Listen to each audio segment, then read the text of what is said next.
오늘의 데일리 뉴스레터에 오신 것을 환영합니다. 1. 중국의 대만 침공이 시작된다. 2. KAI가 인도네시아 엔지니어들의 만행을 폭로합니다. 3. 미국은 한국에 절합니다. 한번 진실을 알아봅시다. 중국이 미국을 꺾었습니다. 비록 시뮬레이션이긴 하지만 중국의 혁신적인 유령 전투기가 F-35를 압도한 결과가 나왔습니다.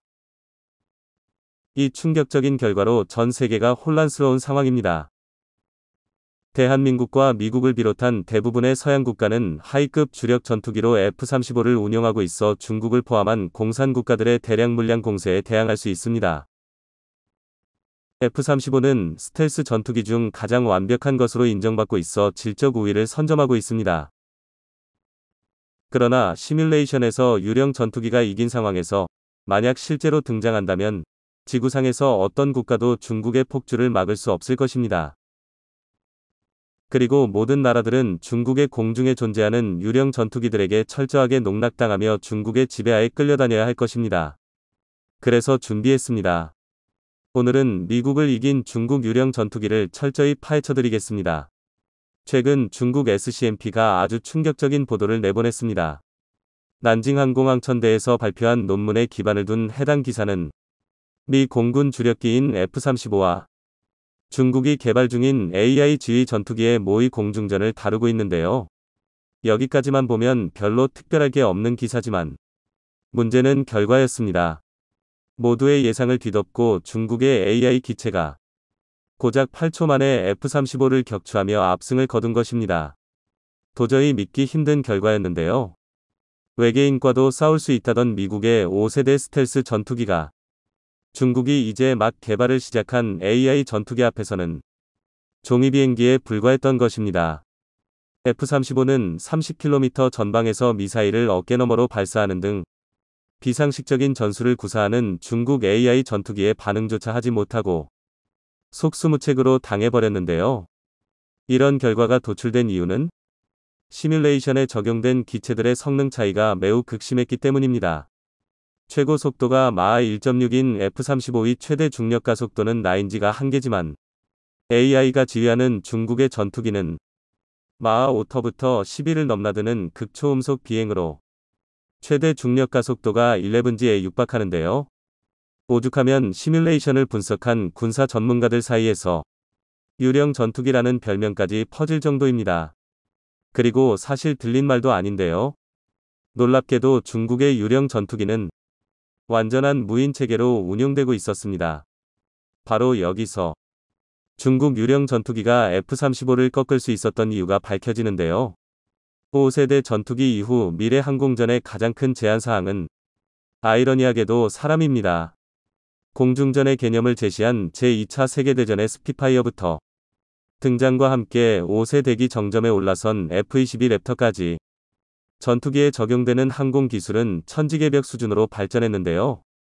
하지만 그 와중에도 만고불변의 법칙으로 여겨졌던 건 파일럿의 역할을 사람이 수행한다는 것이었습니다.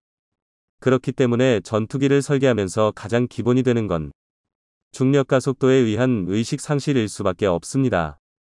아무리 숙련된 전투 조종사라 하더라도 플러스 중력 가속도의 경우 9G를 마이너스 중력 가속도의 경우 3G를 30초 이상 버틸 수 없습니다.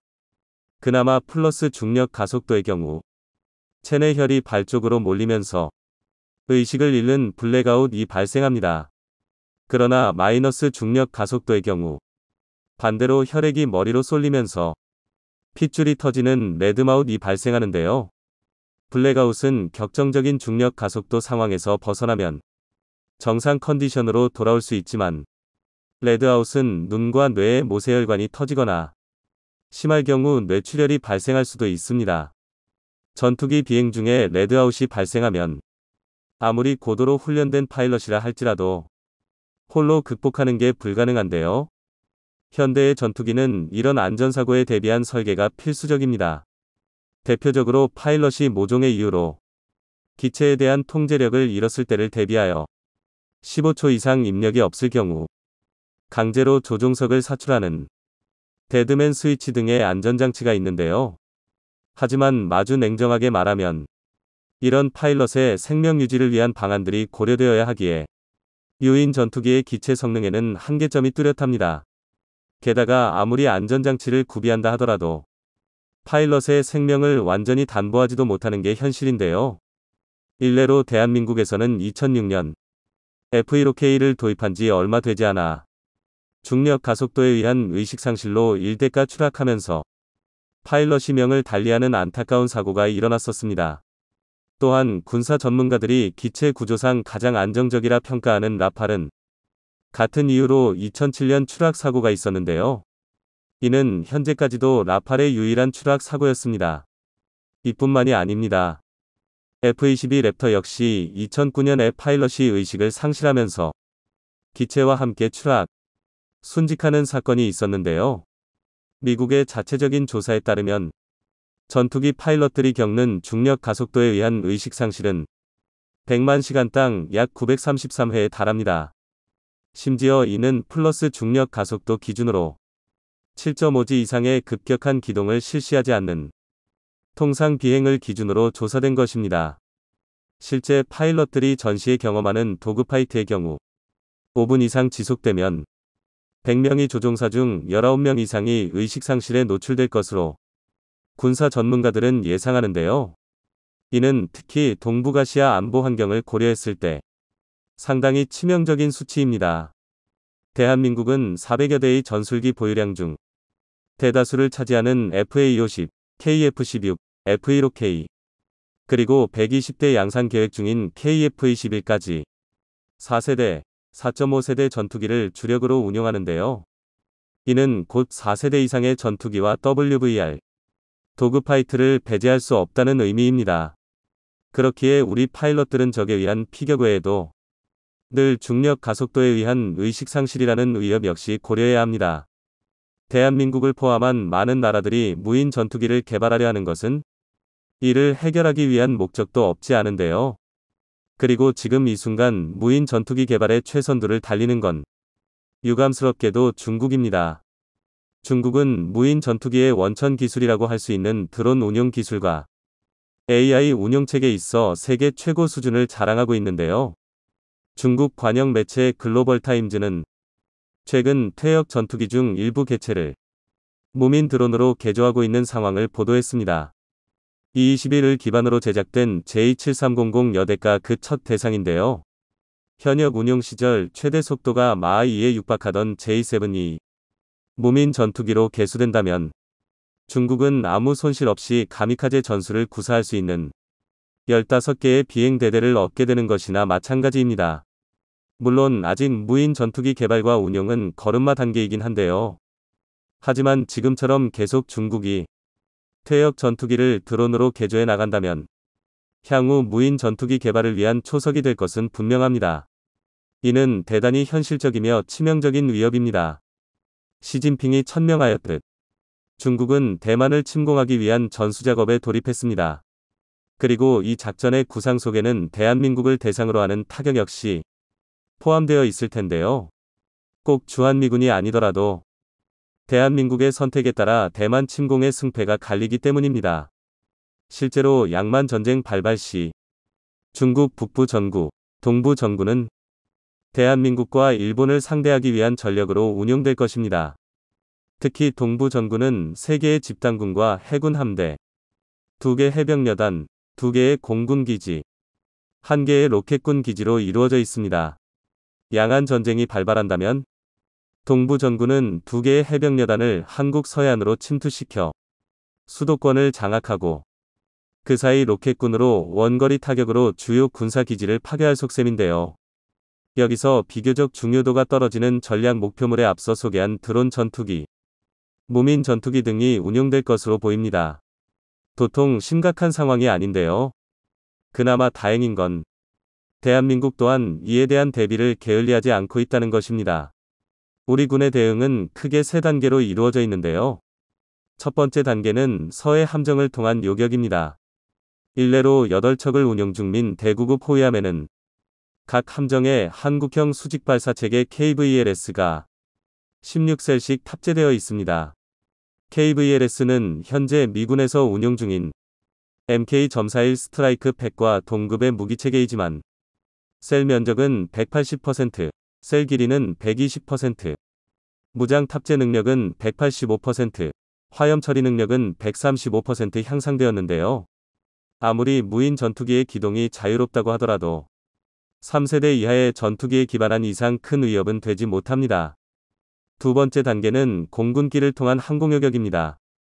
2025년이 되면 만에 하나 KF-21 양산에 차질이 생긴다 하더라도 5세대 전투기 F-35A3구기, 4세대 전투기 F-15K59기, KF-16 132기, F-16PBU34기, 3세대 전투기 F-52와 KF-5E 80기 등 약 350대의 전술기가 현역으로 운용 중일 텐데요. 여기에 FA-50 60기를 포함하면 최소 수량만 410대 이상입니다. 그리고 군사 관계자들은 이 중 20% 내외가 동시간에 수도권 영공 방어에 투입될 수 있다고 상정하고 있는데요. 현재 중국에서 시도 중민 무인화 전투기들은 2.5터부터 4세대 전투기이기 때문에 현용하는 대한민국의 공중 전력으로도 서해의 물고기들에게 친구를 만들어줄 수 있습니다. 게다가 마지막에는 지상 요격 단계가 남아있는데요. 적어도 방공망은 고체 추진 방식을 사용하며 최대 속도가 마하 2.1에 달하는 신군과 5km 이하 적어도 접근체에 대한 절대 방어를 담당하는 K-31 천마가 배치됩니다. 그 다음은 천궁-2 중거리 지대공 미사일인데요. K917 이동식 발사 차량에서 운용하며 기동력까지 확보한 천궁 시리즈는 최대 40km 범위 내에서 마하 4위 무인 전투기를 요격할 수 있습니다. 끝으로 2024년 개발 예정인 LSAM이 있는데요.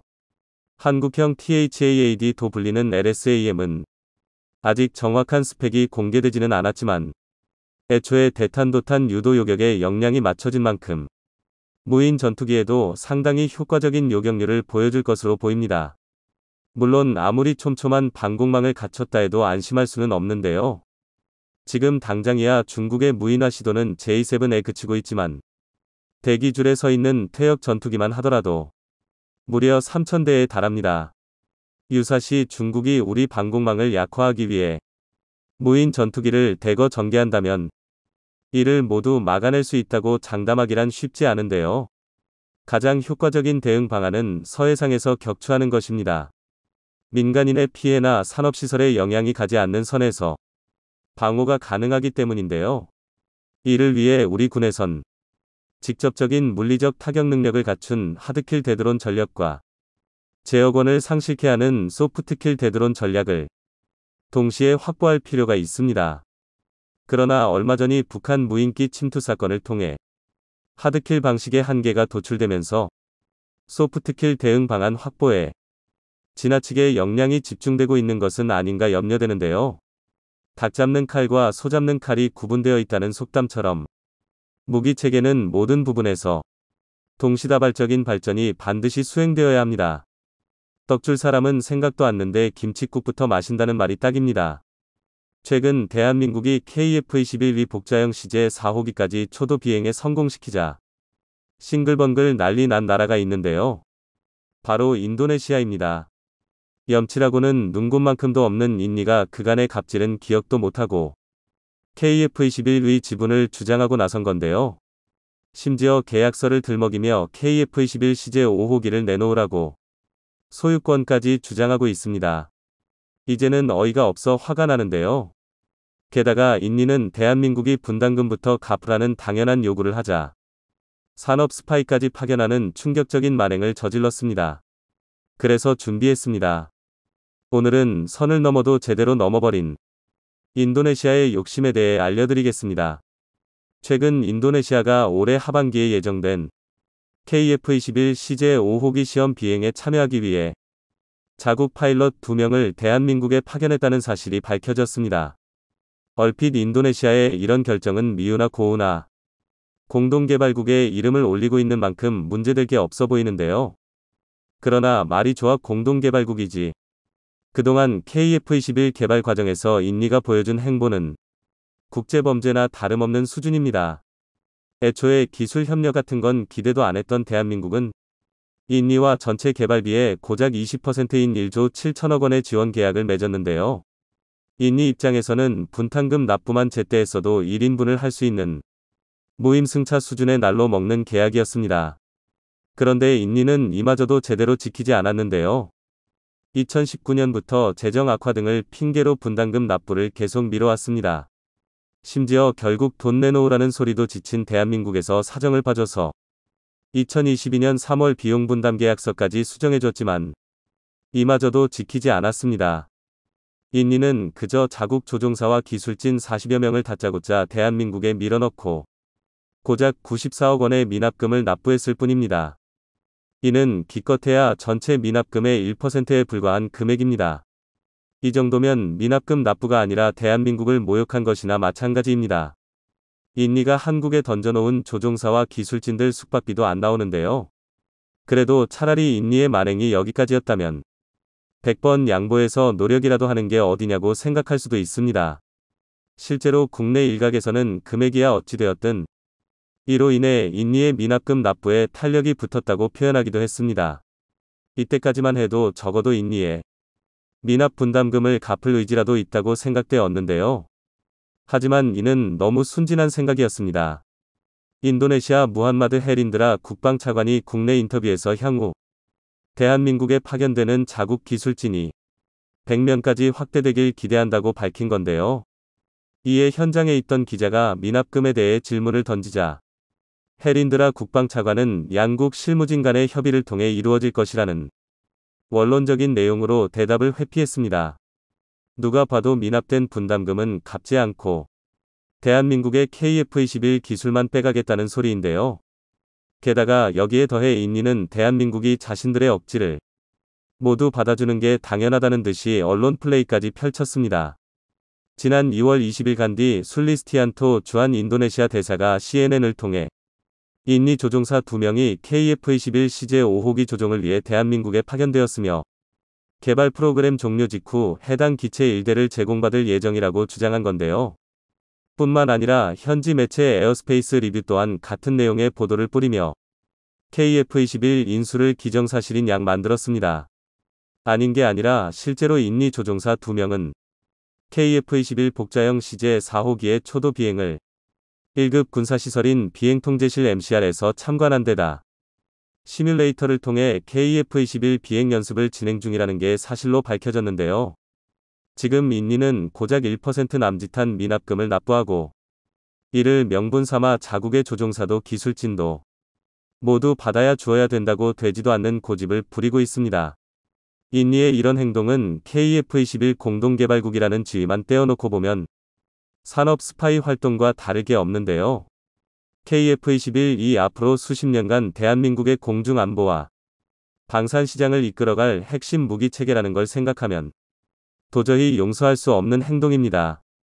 그리고 드디어 더 이상 인니의 파렴치한 행동을 좌시할 수 없겠다고 판단한 대한민국과 KAI가 회초리를 들었습니다. 우선 KAI부터 인도네시아에 KF-21 CJ-5호 기일대를 인도한다는 내용을 전면 부인했습니다. 게다가 한 발 더 나아가서 인니가 2명의 파일럿을 파견한 건 맞지만 시제기 조종과 관련해서 정해진 것은 아무것도 없다고 강조했는데요.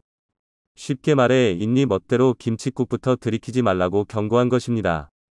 대한민국 또한 남은 분담금을 완전히 납부하지 않으면 기술 이전은커녕 단 1대의 KF-21도 제공하지 않겠다고 엄포를 놓았는데요. 상황이 이렇게 되자 되려 공경에 빠진 건 인니가 되었습니다. 그도 그럴 게 인니가 파견한 항공기술진 39명과 파일럿 2명은 거르고 걸은 최중요 핵심 인적 자원들입니다. 그런데 문제는 인니가 분담금을 납부하지 않으면 이 고급 인력들이 양국 사이에 끼어 시간 낭비만 한다는 것입니다. 더군다나 이들의 거취는 전적으로 대한민국의 손에 쥐어져 있습니다. 물론 대한민국의 외교적 입장을 생각하면 그럴 일은 없겠지만 인니 입장에서는 최악의 경우 이들이 억류되는 상황도 염두에 두어야 합니다. 얼떨결에 인니가 제 손으로 인지를 갖다 바친 셈인데요. 인니의 시제기 탑승 요청에도 헛물 켜지 말라고 경고할 수 있는 이유이기도 합니다. 인니는 이제야 사태가 심상치 않다는 걸 깨닫고 KF-21 프로그램 지속협력이라는 둥 약속의 증거로 지난해 분담금을 일부 지불했고 엔지니어를 한국에 파견한 것이다. 라는 둥 화해의 손길을 내밀고 있는데요. 그러나 버스는 이미 떠나간 지 오래입니다. 인니는 이미 대한민국의 호의를 지독한 배신으로 갚아왔습니다. 일례로 지난 2022년 11월에는 인도 디펜스 2021을 개최하면서 독자 설계했다고 주장하는 I-22 시카탄 스텔스 전투기의 목업을 공개하기까지 했는데요.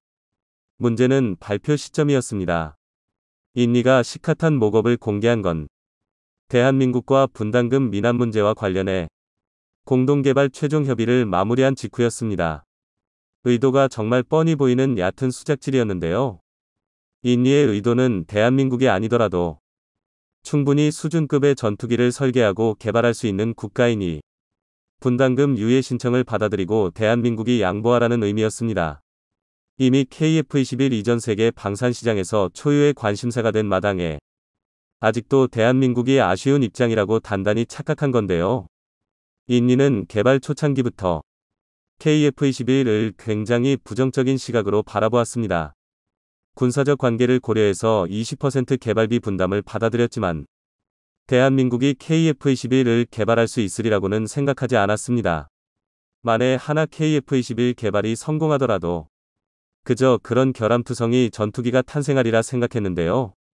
애초에 되면 좋고 안 되면 말고 식으로 KF-21에 침발을 생각만 하고 있었으니 분담금 납부에 대한 생각도 없는 것입니다. 실제로 인니는 KF-21 개발이 난항에 부딪힐 때마다 대한민국에 등 돌릴 준비부터 했는데요.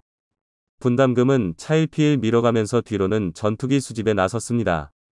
지난 2022년 프랑스와 라팔 수입 계약을 공식 체결한 건데요. 표면적인 계약 규모만 따져도 무려 42대로 하나 약 10조 5천억 원에 육박하는 금액이었습니다. 단순 계산으로 라팔 7대만 덜 샀어도 KF-21 분담금을 완납하고도 남을 금액이었던 건데요. 심지어 여기서 끝이 아닙니다. 인니는 라팔에 이어 F-15 36대의 도입을 검토 중인 것으로 밝혀졌는데요. 미국이 승인한 F-15 수출 규모만 해도 무려 17조 원에 달합니다. 이쯤이면 제발 KF-21 공동개발국에서 자신들을 빼달라고 고사 지내는 수준인데요. 그렇다면 원하는 대로 해줘야죠. 애초에 대한민국이 굳이 인니를 공동개발국에 끌어들인 건 동남아시아 최대의 방산시장을 갖추고 있기 때문입니다. KF-21 위 청사진이 아직 불투명할 때 인니를 수출의 교두보로 삼아서 양산 물량을 확보하자는 배경이 깔려 있었던 건데요. 그런데 우크라이나 전쟁이 발발하면서 국제정세가 급변했습니다. 국제적인 군축 기조는 철회되었고 세계 각국은 등한시했던 군사력을 끌어올리느라 여념이 없는데요. 현재 방산시장은 전례에 없던 대호황을 맞이했다 해도 과언이 아닙니다. 그리고 이로 인해 대한민국 무기체계의 우수성이 재조명되면서 덩달아 KF-21의 수출 가능성도 기하급수적으로 올라가고 있는데요. 이런 상황에서 굳이 갑질을 당하면서까지 인니에 연연할 필요가 없습니다. 심지어 아예 폴란드는 인니 대신 자신들과 KF-21을 개발하자며 공개적인 러브콜을 쏟아내고 있는데요. 대한민국으로서는 KF-21에 달린 국기만 뒤집으면 되는 상황입니다. 더군다나 KF-21 개발에 있어 인니가 그저 개발비 분담과 판매 수요처에 불과했던 것에 반해 폴란드는 적극적인 기술 협력까지 가능합니다. 게다가 폴란드는 FAO식 계약에도 전체 구매 대금의 30%, 한화 약 1조 2천억 원에 달하는 금액을 선수금으로 지급할 만큼 신뢰도가 높은 나라입니다. 만약 대한민국이 폴란드와 KF-21 개발 관련 계약을 진행하게 된다면 유럽 방산시장 공략도 훨씬 수월해질 텐데요. 결국 분담금도 제대로 지급하지 않고 강짜를 부리던 인도네시아는 제 무덤을 스스로 판 꼴이나 다름없게 되었습니다. 물론 국가 단위의 거래라는 점과 외교적인 리스크를 생각한다면 대한민국이 하루아침에 KF-21 개발 파트너를 바꾸지는 않을 것입니다. 그보다는 KF-21 락원 양산까지 어떻게든 인도네시아를 끌고 갈 가능성이 높습니다. 하지만 중요한 건 선택권이 오롯이 대한민국에 넘어왔다는 것입니다. 이제 아쉬운 쪽은 되려 인도네시아라는 건데요. 뿌린 대로 거둔다는 말처럼 인니는 그동안의 업보를 제대로 막고 있습니다. 기존의 SU-30, Su-27을 운용하고 있었으면서 무슨 생각으로 라팔과 F-15까지 도입했는지는 몰라도 졸지에 인리는 전투기 백화점이 되어버렸습니다. 인리라는 한 나라가 유럽, 미국, 러시아의 전투기를 동시에 운용하는 것입니다. 게다가 경공격기로는 영국의 BAE 호크 MK.00까지 운용하고 있습니다. 여기에 KF-21 양산분을 도입한다면 대한민국까지 추가될 텐데요. 아무리 운용 대수가 적다 하더라도 무려 5개국 전투기의 부품과 탄약, 미사일 등을 수급하고 관리하는 건 불가능합니다. 이건 세계 어떤 군사 전문가에게 물어도 같은 대답을 할 텐데요. 비단 인도네시아라서 생기는 문제가 아니라 장비의 통일은 보급 관리의 기본 중 기본입니다. 예산이 아무리 막대해도 효율적으로 최악의 선택입니다. 이 정도면 한 나라의 공군 편제가 아니라 일반 밀리터리 매니아가 프라모델을 전시해놓는 진열장과 다를 게 없는데요.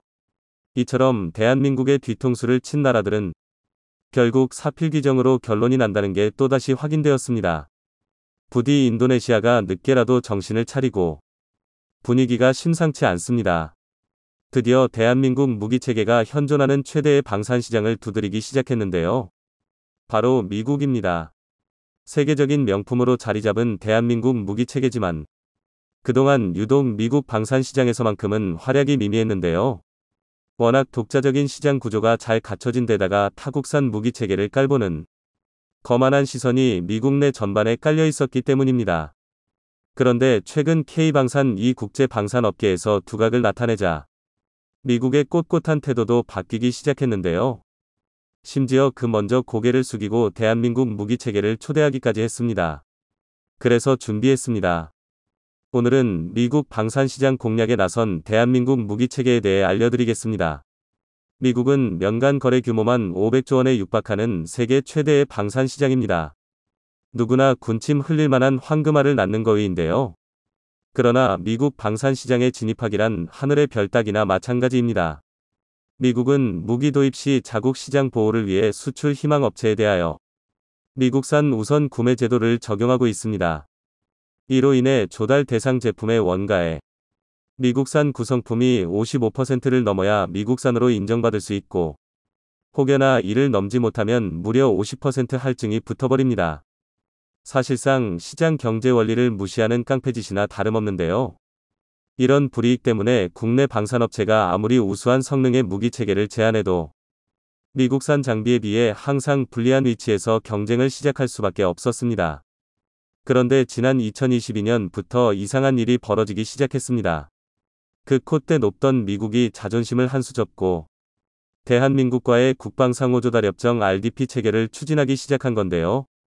미국은 RDP를 체결한 나라로부터 무기체계 등을 수입할 때 국익에 해가 되지 않는다고 판단하면 미국산 우선 구매 제도를 적용하지 않을 수 있습니다. 얼핏 보면 코에 걸면 코걸이, 귀에 걸면 귀걸이식 졸속행정 같지만 이 RDP의 의미는 남다른데요. 한마디로 정리하자면 미국이 자국의 시장을 희생하더라도 추가 지불 금액 없이 도입할 가치가 있는 나라의 무기체계에만 RDP를 체결하는 것입니다. 즉 미국의 인정을 받을 만큼 K방산이 우수하다는 방증인데요. 심지어 여기서 끝이 아닙니다. 미국은 대한민국 무기체계가 원활히 자국 시장에 진출할 수 있도록 적극적으로 홍보 활동까지 펼치고 있는데요. 바로 지난 2월 21일부터 23일 서울, 구미, 창원 일대에서 FCT 프로그램 홍보 행사를 개최한 것입니다. FCT, 일명 해외 비교 시험은 미 국방부가 주관하는 조달 프로그램인데요. 미국에서 생산되지 않는 동맹국의 우수한 장비와 기술을 시험 평가하고 이후 군의 요구도와 기술 수준을 고려해 미국 내 국방 조달로 연계하는 제도입니다. 미국 입장에서는 무기체계 개발, 도입에 필요한 핵심 기술과 플랫폼을 확보하고 동시에 미군의 소요를 신속하게 충족하기 위한 프로그램인데요. 반대로 말해 한국 입장에서 FCT는 국내 방산업체의 훌륭한 무기체계를 홍보할 수 있는 절호의 기회입니다. 대표적으로 LIG 넥스1의 2.75인치 유도 로켓 비궁도 FCT를 통해 톡톡한 홍보 기회를 얻었는데요. 2019년 10월 FCT 프로그램에 참여한 비궁은 미 국방부 평가단의 참관 아래 진행된 비행 및 사격 시험과 현장 실사 등 다수의 검증 과정에서 우수한 성적을 보이며 압도적인 성능을 입증했습니다. 당시 시험의 세부적인 사항은 비공개 처리되었지만 비공은 미 국방부 측이 제시한 말도 안 되는 조건 속에서 열발을 모두 명중하며 군사 관계자들을 경악하게 만들었는데요. 이 덕에 비공은 2022년 10월 사우디아라비아에서 도입한 2200 고속정에 탑재되었는데요. 2200 고속정이 프랑스에서 건조된 함정임에도 불구하고 대한민국의 무장체계가 탑재된 것입니다. 단순히 이것만으로도 비공의 성능이 얼마나 압도적이었는지 짐작할 수 있는데요. 이뿐만이 아닙니다. 비공은 2022년 FCT 장비로 선정되며 정식으로 미국 시장 진출을 위한 발판 마련에 들어섰습니다. 여기서 끝이 아닙니다. 한화디펜스의 지능형 다목적 무인 차량 아리온스맷도 FCT 대상 장비로 선정되면서 미 육군의 차세대 유무인 보병 전투장갑차 사업에 참여하고 있는데요. 즉 대한민국의 미국 방산 시장 진출은 이미 시작된 셈입니다. 게다가 미국이 대한민국에서 개최한 이번 FCT 행사는 예년과 분위기가 사뭇 다릅니다. 이번 행사는 코로나19의 여파로 지난 2019년 이후 4년 만에 이루어지는 건데요. 그런데 이 사이 대한민국 방위산업의 의상이 수직 상승해버렸습니다. 실제로 대한민국은 작년 한 해 방산 수출액만 2020년 대비 5.7배 상승이라는 기염을 토했는데요. 상황이 이렇게 되자 미 국방부는 몸이 달았다는 표현이 딱 어울릴 만큼 적극적으로 국내 방산 기업의 FCT 프로그램을 소개하고 있습니다. 아닌 게 아니라 미 국방부는 이번에 방한한 FCT 팀에 UK 공각군종은 물론 특수전사령부 소요군까지 포함했는데요. 특히 FCT 프로그램만을 위해 정부 간 회의를 포함한 별도의 행사가 열리는 것은 이번이 처음입니다. 철옹성 같았던 미국 방산 시장도 결국 대한민국이 공략에 성공하는 모양새인데요. 특히 대다수의 전문가는 국산 T-50 훈련기가 미국 진출의 시작이 될 가능성이 상당히 높다고 주장하고 있습니다. 오늘날 세계 고등훈련기 전술입문기 시장은 대한민국의 T-50을 비롯해 영국 호크, 이탈리아 M346, 러시아 YAK-130, 중국 JL-10 등이 주도하고 있습니다. 그러나 그 어떤 기종도 속도와 공중 기동성, 확장성 측면에서 T-50을 따라오지 못하는데요. 대부분의 경쟁 기종이 말 그대로 연습을 위해 훈련기로 설계된 반면 T-50은 전투기로의 전용을 염두에 두고 개발됐기 때문입니다. 이러니 동급 대비 성능 면에서 T-50은 우월하다 못해 압도적일 수밖에 없고 미국마저 혹할 수밖에 없는 건데요. 그러나 T-50 개발 초기만 하더라도 이런 우수한 성능은 수출의 걸림돌이었습니다. 최근의 주목도와 반대로 T-50은 방산 시장에서 부침을 거듭했는데요. 전투기급의 높은 성능이 곧 가격 경쟁력의 약화로 이어진 것입니다. 결국 T-50은 싱가포르, 이스라엘, 영국, 아르헨티나 등의 신형 군용기 입찰 경쟁뿐만 아니라 미 공군 TX 사업 수주전에서도 고배를 마셔야 했습니다.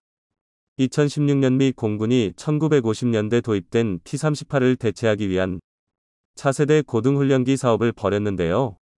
당시 KAI는 T-50을 대대적으로 개량한 T-50A 모델로 입찰에 참여했지만 결국 가격 문제로 보잉 사브 컨소시엄에 미 공군 차세대 고등훈련기 자리를 빼앗겼습니다.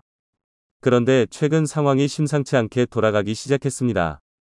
T-50을 기반으로 한 FA-50 이전 세계 방산 시장에서 주목받기 시작하자 이번엔 미 해군이 반응을 보인 건데요. 미 해군은 전술훈련기 후보로 T-50을 상당히 유력하게 보고 있습니다.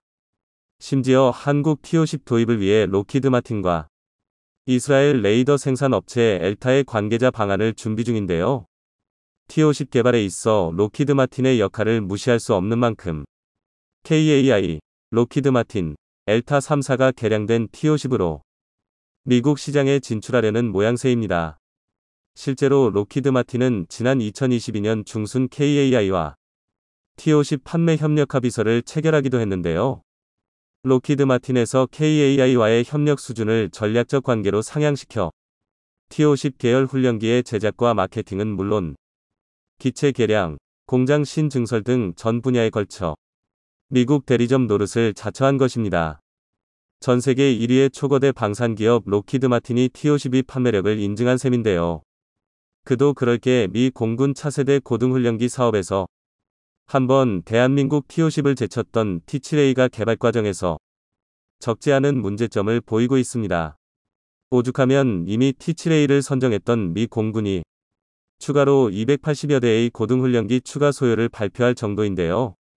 보잉 사브 컨소시엄이 약속한 T-7A은 약속과 달리 아직 본격적으로 생산되고 있지 않을 뿐만 아니라 매우 저조한 신뢰성을 보이고 있습니다.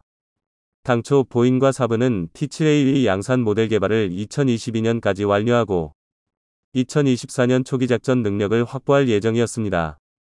게다가 3D 프린터를 이용한 제작 공정 단순화, 애플리케이션 기반의 소프트웨어를 통한 정비 등 디지털 엔지니어링과 첨단 항공우주 기술의 집대성을 내세웠습니다. 말만 들어보면 전 세계를 긴장시킬 세대교체 훈련기가 등장했을 것 같은데요. 그러나 보잉과 사브는 무기체계 개발에 있어 검증조차 안 된 첨단 기술을 적용한다는 게 얼마나 허황된 것인지를 여실히 보여주고 말았습니다. 개발비 절감을 위해 개발 과정에 컴퓨터 시뮬레이션을 과감하게 적용하고 실물 기체 실험을 생략하는 황당한 개발 전략 탓에 치명적 문제를 야기했는데요. 바로 실속과 기체 진동 문제였습니다. 특히 실속의 경우 주익을 통과하는 와류를 제대로 통제하지 못하여 항공기가 양력과 조종성을 상실하기 때문에 추락 위험이 기하급수적으로 높아지는데요. 보잉은 소프트웨어로 T-7A 비행 성능을 제한하여 와류 간섭 현상을 완화했다고는 했지만 이미 신뢰도는 박살난 상태입니다. 결국 날개, 동체 형상 등의 전면 재설계에 들어갈 수밖에 없었는데요. 이로 인해 비용은 물론이고 도입 시간까지 늘어나게 되었습니다. 이러니 미 공군에서 출혈을 감수하면서도 새로운 차세대 고등훈련기 도입 사업을 벌이게 된 것입니다. 미 공군이 고등전술훈련기 사업에서 제시한 핵심 요구 조건에는 초음속 비행이 가능하고 많은 연료 소모를 감당할 대용량 내부 연료 탱크를 갖추는 건데요. 여기에 공대공 미사일과 운용이 가능한 미선 컴퓨터, 다기능 레이더 등과 전투기의 빠른 납품을 강조했습니다. 현재 방산 시장에서 이를 모두 충족할 수 있는 건 T-50A 뿐입니다. T-50A는 기존 T-50을 전면 재설계의 연료 탱크 용량을 크게 늘리고 공중 기동성을 향상한 모델입니다. 첨단 항공 전자장비를 갖춘 것은 물론 한국 공군의 블랙 이글스 팀이 T-50을 통해 보여준 바와 같이 공중 기동성 역시 수준급입니다. 게다가 이미 안정적 생산체계도 갖추고 있어 주문만 하면 즉각 생산과 납품이 가능합니다. 미 해군 전술훈련기 사업에 T-50이 유리한 고지를 점하고 있는 것도 같은 이유인데요. 미 해군 신형 함재기인 F-35C는 늘어나고 있지만 현재 사용되는 T-45는 첨단 기종을 위한 조종사를 양성하기에는 역부족입니다.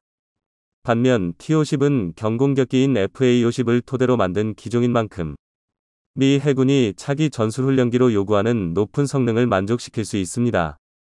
게다가 이번에 KAI가 록히드 마틴 및 엘타와 함께 T-50 전자전 능력을 업그레이드 향상시킨다면 미 해군의 요구 성능을 충족할 뿐만 아니라 미 공군 고등훈련기 사업에도 다시 한번 도전할 수 있을 텐데요. 가능성은 이미 차고 넘치는 만큼 이번에야말로 대한민국의 T-50이 승리하길 기대하겠습니다.